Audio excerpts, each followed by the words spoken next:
Please be informed that this interview is being recorded. Please be informed that this interview is being recorded for research purposes. The following information is provided to help you decide whether you wish to participate in the study. You are free to decline participation or withdraw at any time without any consequences or impact on our relationship with the researchers. We are researchers from the Christian Academy, conducting a qualitative research study on the inflation through the lens of sari-sari store owners. This study aims to explore the lived experiences of sari-sari store owners in San Isidro, Tarlac City, Tarlac. There are no known risks or discomforts associated with this study. The located data will be analyzed, and no individual participant will be identifiable in the summarized research. Responses may be quoted in the research findings, but without revealing the identity of the participant. By agreeing to participate, you acknowledge that you understand the purpose of this study and consent to the recording of this interview for research purposes. Do you agree po ba to participate in the study? Yes, I agree. English? Okay, Tagalog ba? Ano ang mga karanasan ng mga Pilipinong may-ari ng sari-sari store sa pagpapatakbo ng kanilang mga negosyo sa gitna ng pagtaas ng presyo ng mga bilihin? Unang-una, sa mga karanasan na naranasan ng mga Pilipino, yun yung kahirapan. Yun yung pinaka-major na nag-udlok sa kanila para mag-start ng sari-sari store na makakatulong sa kanila sa kanilang hanap buhay. Maaari niyo po bang pakilarawan ng isang particular na pagkakataon kung saan naapektuhan ng inflasyon ang pang-araw-araw na operasyon ng sari-sari store, gaya ng pamamahala ng stock o mga transaksyon ng customer? Siguro, malalarawan ko siya sa nakakaapekto siya sa paghina ng mga benta dahil sa pagtaas ng mga presyo o ng mga bilihin. Yun yung tinatawag na pagkatumal. Kung tatawagin, yun yung nakakaapekto. Paano niyo po inayos ang inyong diskarte sa pagpapresyo bilang tugon sa inflasyon? At ano ang naging epekto nito sa iyong mga benta at katapatan ng customer? Siguro, inaayos namin siya. Sa pagtaas ng mga bilihin, syempre, hindi natin masasabi na maraming bibili pa rin. Ang paraan lang namin ay binababaan namin yung mga pinapatong naming mga tubo o yung pwede naming ipatong talaga na pasok sa mga budget ng mga tao o ng mga mamimili namin na para kung saan ay manatili silang bumibili sa amin o tumatangkilik sa aming negosyo. May napansin ka bang pagbabago sa mga gawi sa pagbili ng customer dahil sa inflation o pagtaas ng presyo? Kung oo, paano mo inayos ang iyong mga produkto, presyo o promosyon? Yun nga, gaya ng kanina, dahil sa pagtaas ng mga bilihin, binababa namin yung mga tubo o yung mga pinapatong namin para makasabay pa rin yung mga mamimili sa mga binibili nila sa mga budget na kaya lang nila. Ano po yung mga particular na gastos o gastusin na tumaas ng malaki para sa inyo sa store? Siguro yung tumaas yung mga mantika, yun lang, yung mga mantika talaga yung tumaas. Ano po? How about po dun sa kuryente, water, gano'n? Wait lang. Ano yung tanong ulit? Yung ano po, paano naman po sa mga kuryente, gano'n? Yung kita nyo po, yung Kaya tubig. po, yung tubo. Paano pag kumikita po kayo, hinihiwalay nyo na po ba yung pambayad sa kuryente or pinagsasama-sama nyo po? Pwede na yan ulit. Pwedeng pa ulit na yung question. Sa video ulit. Pag kumikita po kayo sa sari-sari store nyo po, hinihiwalay nyo na po ba yung pambayad sa tubig, kuryente, or mga iba pa pong gastusin, or pinagsasama-sama nyo? Kami, personally, hindi namin sila binabudget talaga. Kung ano yung mabebenta namin sa buong buwan, doon namin i-manage kung paano namin paghati-hatiin. Number 2 na. Ano ang nagbibigay inspirasyon sa inyong mga may-ari ng sari-sari store na panatilihin ang inyong mga negosyo sa kabila ng inflation-related na mga pangyayari? Siguro sa amin, iniisip na lang namin na mas makakatulong kami sa mga tao na instead na pumunta sila sa palengke, pwede na silang pumunta sa amin na bumili lang pero may kaunti lang naman na dagdag presyo kumpara sa binibili nila. Yun yung iniisip namin na makakatulong din kami at same din na makakatulong din sila sa amin. Ano naman po yung mga personal o financial na layunin ang nagbibigay motibasyon sa iyo upang ipagpatuloy ang pagpapatakbo ng iyong sari-sari store sa kabila ng mga hamon na inilulunsad ng inflation? Ito kasing sari-sari store, malaking tulong din sa amin. Nakakatulong siya. Natutulungan niya kami sa mga bayarin sa bahay, ganon. At nakakapag-provide din ito ng mga pagkain na ikakabuhay namin. Kaya nananatili pa rin kaming nagtitinda kahit minsan mahina at minsan malakas naman. Paano niyo po nasasabi na nakaaambag po yung sari-sari store ninyo sa inyong pamilya, komunidad, and mga empleyado? Yun nga, since kami lang naman nagtitinda dito, nakakatulong yung sari-sari store namin sa pangaraw-araw naming pamumuhay at ako mismo, dito ako nakakuha ng baon ko sa school. Nakatanggap ka po ba ng anumang suporta o paghikayat mula sa pamilya, mga kaibigan o mga miyembro ng komunidad na tumutulong sa iyo upang manatiling motibado sa pagpapanatili ng iyong sari-sari store?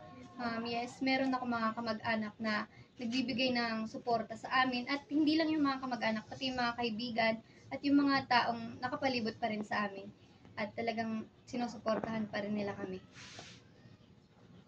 Meron ba kayong mga layuning pangmatagal na tulad ng katatagan sa pinansyal na nagbibigay inspirasyon sa iyo upang ipagpatuloy ang pagpapatakbo ng iyong sari-sari store sa kabila ng hamon na inflation? Siguro yun na lang yung tanging motibasyon talaga namin, yung nakakatulong talaga sila sa amin at nakakatulong kami sa kanila. Yun yung pangunahing talagang pinaghuhugutan namin ng lakas para pagpatuloy ito. Number 3 na po.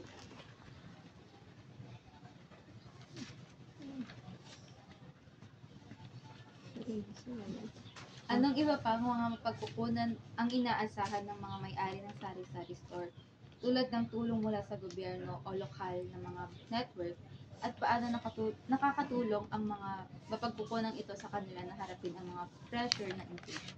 Sabi pa ulit ng question. Anong iba pang mga mapagkukunan ang inaasahan ng mga may-ari ng sari-sari store tulad ng tulong mula sa gobyerno o mga lokal na pamahalaan at paano nakatutulong ang mga mapagkukunan ito sa kanila na harapin ang mga pressure ng inflation?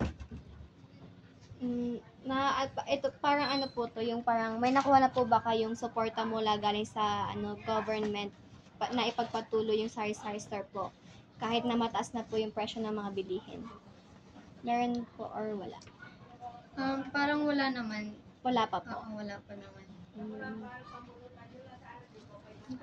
May access po ba kayo sa government program, ganon? Wala. Sa social media po, yung mga page po ng Yes, government. yung pero hindi kami connected doon. May access pero hindi connected. How about po sa mga loans, ganon? Yeah, may loans din. Pero, yeah, may loans.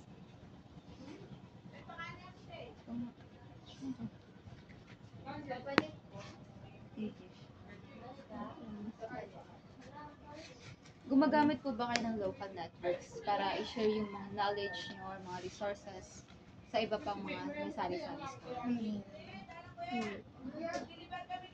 Nakatanggap na po ba kayo ng tulong mula sa mga suppliers, distributors, or other business partner? Hindi naman. Kasi lang kami, namamalingki lang talaga kami. Kami lang yung nagpapaikot talaga.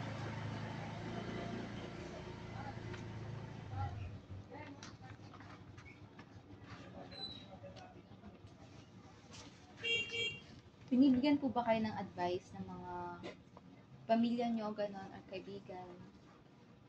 Or, For ano po, para ipagpatuloy yung negosyo? Siguro hindi advice, siguro ano na lang, talagang trust na lang talaga yung binibigay nila. Kung may pagkakataon po na makausap niyo po yung government para makatulungan po kayo sa sari-sari store dahil nga po sa pagtaas ng presyo, ano po yung pwede niyong sabihin po para matulungan po kayo? Siyempre, unang-una dito yung mga presyo ng bilihin na kung saan sana may mas ibababa pa kumpara sa ngayon na mataas na talaga. So, ayun po yung sasabihin niyo. Yes. Number 5. Batay sa mga natuklasan, anong mga input ang mga maaring makuha upang matulungan ang mga may-ari ng sari-sari store na umunlad sa gitna ng inflasyon?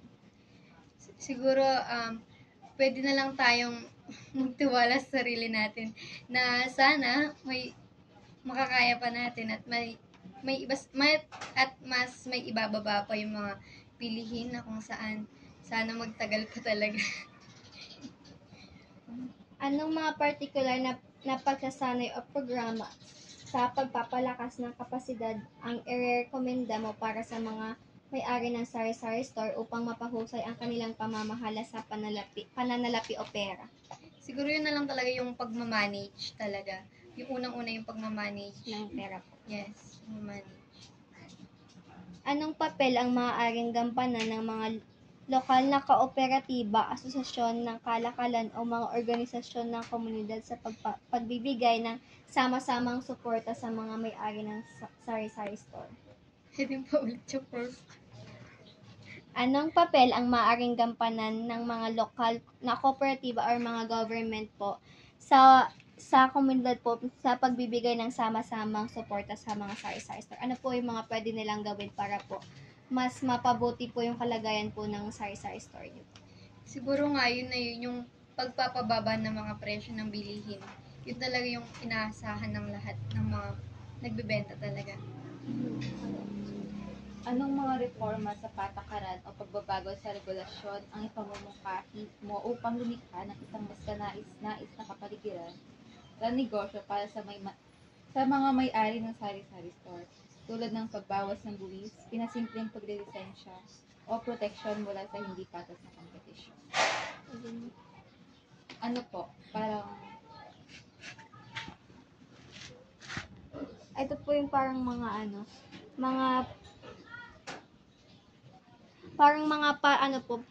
patakaran or mga, ano tawag dito? Blanco na rin ako.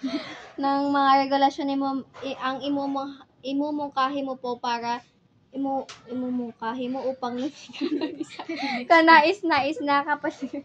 Wala tawa to. Kanina ka pa. Kung ano na lang po, kung bibigyan po kayo ng chance na humingi ng tulong sa gobyerno, ano po yung gusto niyong tulong na ibibigay sa inyo? Yun nga, pwede rin naman ng pinansyal.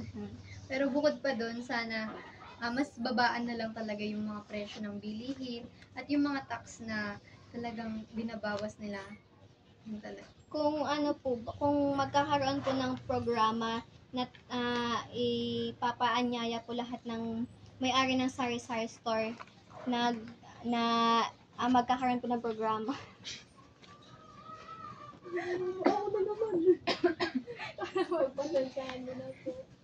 Tatawa ako.